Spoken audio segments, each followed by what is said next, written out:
Hello and welcome you all to beat the street. आज हम बात करने वाले हैं पीएमसी बैंक के डिपॉजिटर्स से रिलेटेड जो प्रॉब्लम्स आ रही थी उनको आरबीआई ने लगभग सोल्व कर दिया है और उससे रिलेटेड क्या रिजोल्यूशन पास हुआ है उसको आज हम डीपली डिस्कस करेंगे और बताएंगे कि यूनिटी स्मॉल फाइनेंस बैंक जिसने इसे टेक ओवर किया है उसके पीछे का बैकग्राउंड क्या है और आपको अपने डिपॉजिट्स किस तरीके से वापस मिलेंगे और किस किस को किस किस प्राइस रेंज में मिलेंगे और साथ ही साथ जो बाकी जो बैकग्राउंड है चल रहा है पीएमसी से रिलेटेड उसको आज हम क्लेरिफाई करने वाले हैं इस वीडियो के थ्रू। अगर आप चैनल पहली बार आए तो चैनल पर इसी तरह की वीडियोस के लिए सब्सक्राइब करें और साथ ही साथ शेयर करें दूसरे डिपॉजिटर्स को ताकि उनको भी पता चल सके कि अभी इसका रिजोल्यूशन आ चुका है और जो बहुत सारे ग्रुप बने हुए हैं पीएमसी से रिलेटेड उसमें शेयर करें ताकि उनको समझ में आए कि अभी क्या चल रहा है as of now. I am chartered accountant and I am clarifying कि यहाँ पर जो सारी चीज़ें लिखी गई है वो ऑलरेडी पब्लिश्ड है और उसी के हिसाब से हम बात कर रहे हैं। तो 25 जनवरी को यहाँ पर जो भी पीएमसी की बैंक की जो ब्रांचेस थी उन्हें यूनिटी स्मॉल फाइनेंस बैंक के नाम से री नेम कर दिया गया है। अमालगमेशन की जो ये डेट थी वो फाइनलाइज हो चुकी है और अब जो डिपॉजिटर्स हैं उनको यहाँ पर 10 साल के अंदर स्टेगर्ड मैनर में पेमेंट होगा। तो सबसे पहले समझते हैं कि किस तरीके से पेमेंट होगा। तो ये पहली ऐसी स्कीम है जिससे आरबीआई ने फॉर्म किया है और इसमें क्या होगा कि 5 लाख रुपए तक के जितने भी आपका जिसका भी 5 लाख का डिपॉजिट होगा उसको एज ऑफ नाउ मतलब पेमेंट मिल जाएगा, मतलब पहले ही ईयर में पेमेंट मिल जाएगा। बट जिसका 5 लाख से ज़्यादा का पेमेंट होगा उनका उनको जो एडिशनल 5 लाख तक तो सबको मिल जाएंगे जो भी रिटेल डिपॉजिटर है, केवल रिटेल डिपॉजिटर्स के लिए ये। अगर आप एक रिटेल डिपॉजिटर नहीं है तो ये आपके लिए नहीं है। रिटेल डिपॉजिटर के लिए अप टू 5 लाख आपको अभी एज ऑफ नाउ मिल जाएगा। 5 लाख के बाद के जो पेमेंट है वो क्या होगा कि 50,000 आपको पहले साल के एंड में मिलेगा, सेकेंड ईयर में आपको फिर 50,000 मिलेगा, फिर 1 लाख, फिर 2.5 लाख, फिर 5.5 लाख, ऐसे 3, 4, 5 ईयर में मिलेगा। तो आपका जितना है मतलब आपके मान लीजिए कि आपका 6 लाख का है तो आपको 5 लाख अभी मिल जाएगा, फिर 50,000, फिर 50,000 मिल जाएगा। तो इस करे करके आपको 6 लाख तक का पेमेंट आपको विद इन 2 ईयर्स के अंदर अंदर आपको मिल जाएगा और 10 साल के अंदर अंदर आपको सारा पेमेंट पीएमसी बैंक के थ्रू हो जाएगा। चाहिए भले ही आपके पास 1 करोड़ का है तो जो डिपॉजिट होल्डर्स हैं उनकी क्वेरीज यहाँ पर सोल्व हो जाती है कि उनको किस तरीके से पेमेंट होगा।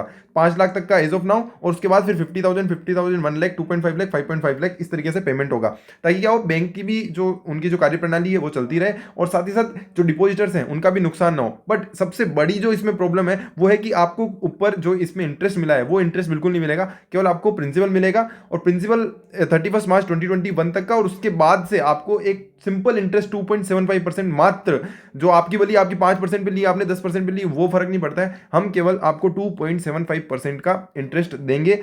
दिस इज द रिजोल्यूशन जो कि आरबीआई ने यहाँ पे उनका जो ड्राफ्ट प्लान में लिखा था और वो चेंज भी नहीं हुआ, सेम टू सेम यही आपके पास आएगा।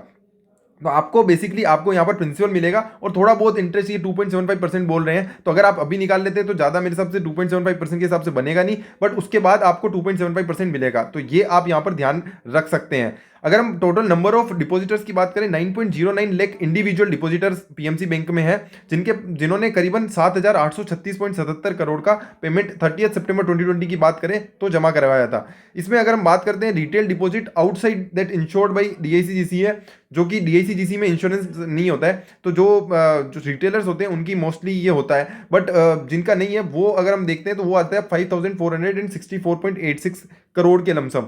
बाकी टोटल अगर हम डिपॉजिट्स देखते हैं तो 7,836 करोड़ यहाँ पर निकल के आती है। तो दिस इज कंप्लीट, आपको ये समझ में आ गया है। आई थिंक 10 दिसंबर 2021 को जो अपोजिशन लेटर लिखा गया उसमें ये एस्टिमेट दिया गया था, तो ये एस्टिमेट 10 दिसंबर के हिसाब से जो डॉक्यूमेंट्स थे उसके हिसाब से। वहीं अगर हम 31 मार्च 2020 की बात करें तो जो ऑफिशियल डेटा जो लेटेस्ट अवेलेबल है उसमें यहाँ पर डिपॉजिट बेस की बात की गई थी, वो की गई थी 10,727 करोड़ की और लोन था वहाँ पर बुक्स में 4,473 करोड़। बट जो जो 10 दिसंबर 2021 को बात की गई वहाँ पर हम देखते हैं 7,000 करोड़ की ही डिपॉजिट्स दिखाई गई है। तो ये थोड़ा सा क्लमजी है, बट ये जो उनके प्रेजेंटेशन में दिया गया है उसी से यहाँ पर लिया गया है। तो अब देखते हैं कि भाई जो ये तो हो गया हमारे रिटेल डिपॉजिटर्स का क्या होगा। तो रिटेल डिपॉजिट का काफ़ी सिंपल है, ये जो पूरा है इसको आप स्क्रीनशॉट लेके रख लें। मैं इसको थोड़ा सा आपके लिए क्लियर कर देता हूँ ताकि आप इसका स्क्रीनशॉट ले लें, तो आपका पेमेंट आप यहाँ से कैलकुलेट कर सकते हैं किस तरीके से निकला जाएगा और 20 साल के अंदर आपको सारा पेमेंट करना है। तो ये सारा यूनिटी स्मॉल फाइनेंस बैंक है वो करेगा जिसका अमालगमेशन हो चुका है। अब आ जाते हैं अपन वापस से सिंपल से कि अब इंस्टीट्यूशनल इन्वेस्टर हैं, जैसे आप इंस्टीट्यूशनल जिन्होंने जो डिपॉजिट्स दी थी उनका क्या होगा कि जो हमारी कंपनीज होती है जो डिपॉजिट देती है उनका क्या होगा। तो 80% ऑफ द आउटस्टैंडिंग डिपॉजिट, मतलब 100 रुपए में से 80 रुपए की जो डिपॉजिट्स है वो बन जाएगी आपकी perpetual non convertible preference share की। प्रेफरेंस शेयर होता है जिसमें इक्विटी शेयर से ऊपर थोड़ा सा प्रेफरेंस मिलता है उसमें, और आपको 1% का सालाना डिविडेंड इसमें मिला जाएगा। 80% जो आपकी डिपॉजिट्स हैं उसको कन्वर्ट कर दिया जाएगा प्रेफरेंस शेयर में। तो वहां पर एक चीज ये होती है। दूसरी चीज होगी 20% जो है उसको आपको इक्विटी वारंट्स मिल जाएंगे, मतलब आपको इक्विटी मिल जाएगी स्मॉल फाइनेंस बैंक की, जो आप उसको आने वाले समय में उसको कन्वर्ट करवा सकते हैं जब इनका आईपीओ आएगा at the end of 10th year. अगर हम बात करते हैं तो यूनिटी स्मॉल फाइनेंस बैंक को जो भी रिकवरी आएगी फ्रॉम द एसेट, जो एचडीआईएल जिसने यहाँ पर लफड़ा किया था और जिसके कारण ये पूरा पीएमसी बैंक बर्बाद हो गया, एचडीआईएल ग्रुप है, उसने अगर वहाँ की जो एसेट्स बेच के जो 10 साल के अंदर जो पैसा मिलेगा वो यहाँ पर बाईबैक करना पड़ेगा प्रेफरेंस शेयर वालों को। जो 80% जो प्रेफरेंस शेयर हम दे रहे हैं उनको बाईबैक करना पड़ेगा, और उन प्रेफरेंस शेयर के बदले उन आदमियों को कैश मिल जाएगा, मतलब इंस्टीट्यूशनल वालों को कैश मिल जाएगा। रिटेल वाले हो तो आप यहाँ तक आपको मैंने क्लेरिफाई कर दिया है। अब आ जाते हैं इंस्टीट्यूशनल, मतलब जो कंपनीज हैं और जो पार्टनरशिप फर्म्स हैं, और उनके लिए ये कंटिन्यूस आता है। तो अब ये हो जाता है टोटल आपका इंस्टीट्यूशनल और रिटेल वालों के लिए। अब आता है कि इसके बाद क्या होगा। तो 21st ईयर मतलब 21 साल एक्विजिशन के 21 साल के बाद क्या होगा कि यूनिटी स्मॉल फाइनेंस बैंक को सारा बाईबैक करना पड़ेगा प्रेफरेंस शेयर जो दिए हुए हैं, बट उसकी भी क्राइटेरिया है कि ये क्राइटेरिया फुलफिल होंगे तो आपको करना होगा। तो आपकी जो रीस्ट्रक्चर्ड लाइबिलिटी है वो आपने पेमेंट कर दी होनी चाहिए। दूसरी चीज़ है आपका जो कैपिटल एडिक्वेसी रेशो है एटलीस्ट 300 बेसिस पॉइंट, मतलब 3% अबव होना चाहिए, जो मिनिमम रिक्वायरमेंट है आरबीआई की उसके हिसाब से।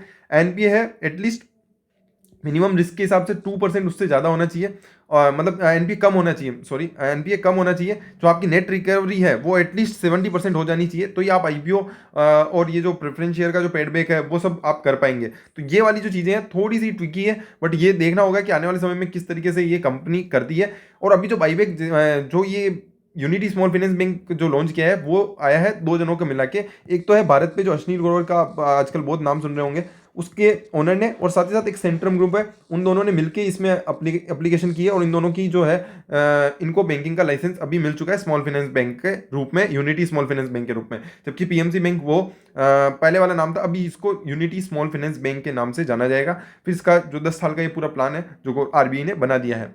अब आ जाते हैं लॉन्ग टर्म डिपॉजिट्स, जो कि टीयर 2 इंस्ट्रूमेंट के नाम से जाना जाता है। उनको भी फुल्ली कन्वर्ट कर दिया जाएगा preference share, convertible preference share के रूप में कन्वर्ट कर दिया जाएगा। जो यहाँ पर आ रहा था इक्विटीज वालों के लिए 80% जो डिपॉजिट्स हैं जिनको इक्विटी में कन्वर्ट कर दिया जाएगा कि perpetual non cumulative preference share, वो यहाँ पर उनको भी सेम टू सेम यहाँ पर कन्वर्ट कर दिया जाएगा यूनिटी स्मॉल फाइनेंस बैंक में। जो लॉन्ग टर्म डिपॉजिट्स हैं जो टीयर 2 इंस्ट्रूमेंट के नाम से जाना जाता है, केवल उन्हीं को, रिटेल डिपॉजिट्स मैंने आपको पहले बताई, फिर इंस्टीट्यूशनल, अब आ जाते हैं टीयर 2 इंस्ट्रूमेंट। तो ये होगा। और इसके अलावा कंपनी के जो एम्प्लॉइज हैं उनको कोई नुकसान नहीं होगा। तो अगर आप कंपनी के एम्प्लॉई हैं तो आप ये वीडियो सब एम्प्लॉइज को भेज दें, इसमें कुछ भी आपको नहीं कर सकते। 3 साल तक आपका सेम रेमुनरेशन रहने वाला है, और साथ ही साथ 25 जनवरी से आपका वापस टर्म्स कंडीशन भी चालू हो जाएंगे। बट आप केएमपी जो होंगे, की मैनेजरियल पर्सन जो कंपनी में है, सीईओ, सीएफओ और चार्टेड मतलब जो होती है ना कंपनी सेक्रेटरी, उनको और उनसे रिलेटेड जो लोग होते हैं ना ऊपर जो टॉप लेवल वाले, उनको यहाँ पर कंपनी हटाने का पावर रखती है unity Small Finance bank, power रखती है। और मेजरली आरबीआई अभी मेरे हिसाब से उनका जो पूरा है बोर्ड वो ड्राफ्ट करेगा। तो ये सारी चीजें हैं जो काफी अभी इंपॉर्टेंट हो जाती है। इसके अलावा अभी जो पीएमसी बैंक के जो शेयर होल्डर थे उनको मैं बता दूं कि जीरो हो चुका है सब कुछ, paid up share capital, reserve surplus सब कुछ जीरो हो चुका है, सब कुछ रिटर्न ऑफ कर दिया गया है। और ड्राफ्ट प्लान के हिसाब से नवंबर 21 जो सारे पेमेंट थे वो यहाँ पर, अब ये जो आरबीआई की जो स्कीम है उसके तहत यहाँ पर पेमेंट होंगे। बट कुछ लोगों ने अपोजिशन किया यहाँ पर, बट उनका अभी ज़्यादा कुछ सुना नहीं है आरबीआई ने, और ये जो उनकी जो ड्राफ्ट प्लान थी उसी को यहाँ पर फाइनलाइज कर दिया है। अगर हम इसके टॉप लेवल के एम्प्लॉइज़ की बात की जाए तो पीएमसी बैंक में अप्रूव कर दिया है अपॉइंटमेंट आरबीआई ने विनोद राय का, जो कि इंडिपेंडेंट चेयरमैन बनेंगे यूनिटी स्मॉल फाइनेंस बैंक के। साथ ही साथ आरबीआई के वेटरन संदीप घोष भी इसमें शामिल होंगे।